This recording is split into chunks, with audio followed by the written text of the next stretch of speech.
হয়, কেউ যদি 2 নম্বর হয়, কেউ যদি পাপী হয়, কেউ যদি নাফরমান হয়, তাহলে এদিকে দৌড়াবে, ওদিকে দৌড়াবে, এদিকে যাবে, ওদিকে যাবে, ওদিকে বলবে, সেটা বলবে, এদিকে যাবে, ভালো যাবে, আপনাকে কথা বলাবে, পায়খানা কাজে যাবে, এরপরে ধরা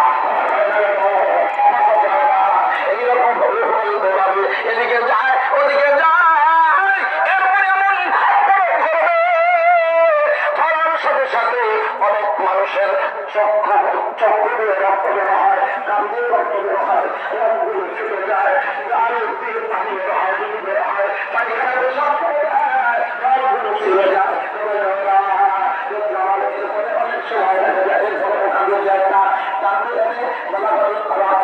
এই যে গলার নিচে এই বুকের ঘরে এই হাড্ডি এই জায়গায় তারা এখানে বাইন্দে রাখে, এরপরে বলা দিল এখানে যখন আসে যান যে ঘুমিয়ে এই গলার কাছে যখন মানুষ খাল করে তাকে দেখে বসে কিন্তু কিছুই করার ঘটনা বলতে পারে না। এর জন্য হল পুরা খাবার কথা বলছে দলিল পাইছেন কিনা না।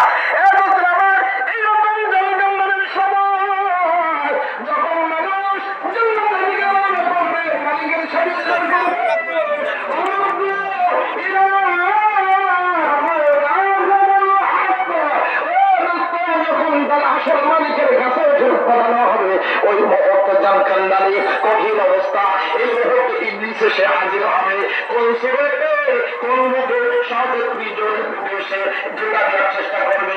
তাহলে যখন ভূমিষ্ঠ হয় তখন সে ঢুকাবে মৃত্যুর সময় সে না হয় এই জন্য চূড়ান্ত মুহূর্তে এই শয়তান তার বাহিনী নিয়ে হামলা করে আর সারা জীবন এই জীবনের বারবার হামলা করে চেষ্টা করে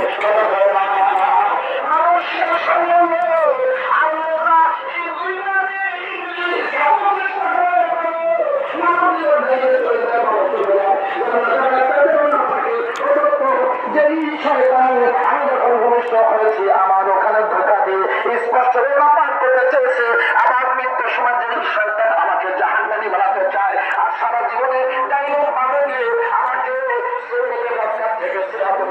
থেকে আসমানি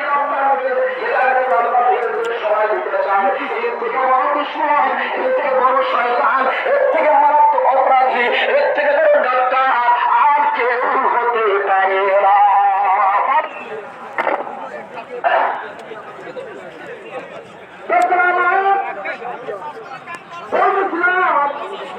এমন শয়তান যে মানুষকে ধোঁকা দেয়, যে মানুষকে কষ্ট দেয়, এই শয়তানকে তো আমরা দেখি না, সবাই দেখে রাখি। আমরা রোগী হই, শয়তান কখনো রোগী হয় না।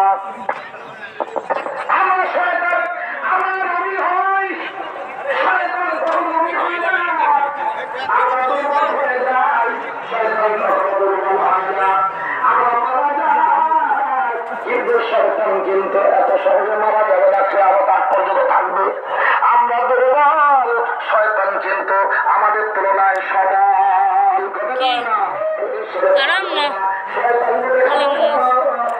শয়তানের কিছু দালাল